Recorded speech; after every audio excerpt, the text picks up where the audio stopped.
دوستو رمضان المبارک کا مہینہ عن قریب آنے ہی والا ہے۔ رمضان المبارک کے مہینے کے آنے سے پہلے ہی ہمیں رمضان المبارک کی فضیلتیں سن لینا چاہیے تاکہ ہمارے دل میں ایک جذبہ پیدا ہو اور رمضان المبارک کے مہینے میں پہنچنے کا شوق اور جذبہ ہمارے دل و دماغ میں پیدا ہو جاوے اور ہم اللہ رب العزت کی عبادت کے لیے پورے طریقے سے تیار ہو جاویں۔ اللہ رب العزت نے دوسرے پارے میں ارشاد فرمایا ہے، شہر رمضان الذی انزل فیہ القرآن، رمضان المبارک کا مہینہ وہ مہینہ ہے جس میں قرآن کریم کو نازل کیا گیا، ہدی للناس جو لوگوں کے لیے ہدایت ہے، وبینات من الہدی والفرقان اور واضح الدلالہ ہے من جملہ ان کتابوں کے جو ہدایت ہیں اور فیصلہ کرنے والی ہیں۔ آگے اللہ رب العزت نے ارشاد فرمایا، فمن شہید منکم الشہر فلیصم، جو رمضان المبارک کے مہینے میں حاضر ہو اسے ضرور روزہ رکھنا چاہیے، ومن کان مریضا او علی سفر فعدۃ من ایام اخر، اور جو شخص بیمار ہو یا سفر پر ہو تو اسے افطار کی اجازت ہے،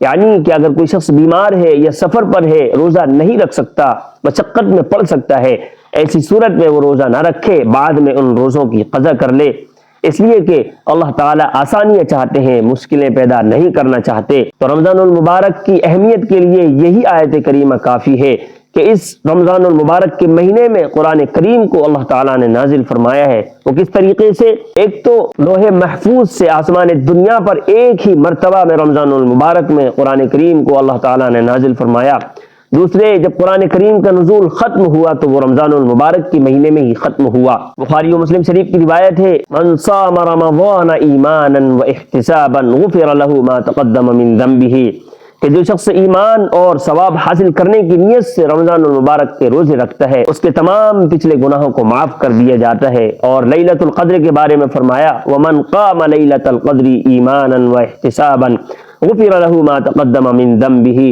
کہ جو شخص لیلۃ القدر میں ایمان اور ثواب حاصل کرنے کی نیت سے اللہ کی عبادت کرتا ہے اس کے بھی پچھلے تمام گناہ معاف کر دیے جاتے ہیں۔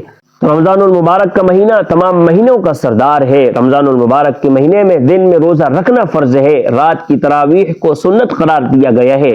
تراویح کی عبادت وہ عبادت ہے جو سال بھر میں صرف رمضان میں ہی انجام دی جاتی ہے، صرف رمضان المبارک میں ہی 20 رکعات پڑھا جاتا ہے، اس میں قرآن کریم کو سننا سنت ہے، قرآن کریم سنا جاتا ہے۔ رمضان المبارک میں نیکیوں میں اضافہ کر دیا جاتا ہے، اگر کوئی شخص کوئی فرض ادا کرتا ہے تو 70 فرائض کے برابر اس کو اجر و ثواب ملتا ہے، کوئی نفلی کام کرتا ہے تو فرائض کے برابر اس کو اجر و ثواب ملتا ہے۔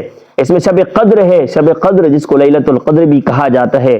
اللہ تعالیٰ نے ارشاد فرمایا، لیلۃ القدر خیر من الف شہر، شب قدر یعنی لیلۃ القدر جو 1000 مہینوں سے افضل اور بہتر ہے۔ اس میں لوگوں کی معافی کا اعلان کیا جاتا ہے، رمضان کے مہینے میں بھی روزانہ گناہگاروں کے لیے معافی کا اعلان کیا جاتا ہے۔ اس لیے دوستو ہم سب کو رمضان المبارک کے مہینے تک پہنچنے کی کوشش کرنی چاہیے، اپنے گناہوں کی معافی کی دعائیں کرنا چاہیے، اور جیسے ہی رمضان المبارک کے مہینے میں پہنچ جاویں تو عبادات میں خوب سے خوب اضافہ کر دینا چاہیے۔ اب رمضان المبارک کی تیاری کس طریقے سے کریں اس کے لیے اگلی ویڈیو کا انتظار کریں۔ امید ہے کہ آپ کو باتیں سمجھ میں آئی ہوں گی۔ ان چیزوں کو صدقہ جاریہ سمجھ کر دوسروں تک پہنچا دیجیے، شیئر کیجیے اور لائک کر دیجیے تاکہ زیادہ سے زیادہ لوگوں تک پہنچے۔ جزاکم اللہ خیرا و احسن الجزاء۔ السلام علیکم ورحمۃ اللہ وبرکاتہ۔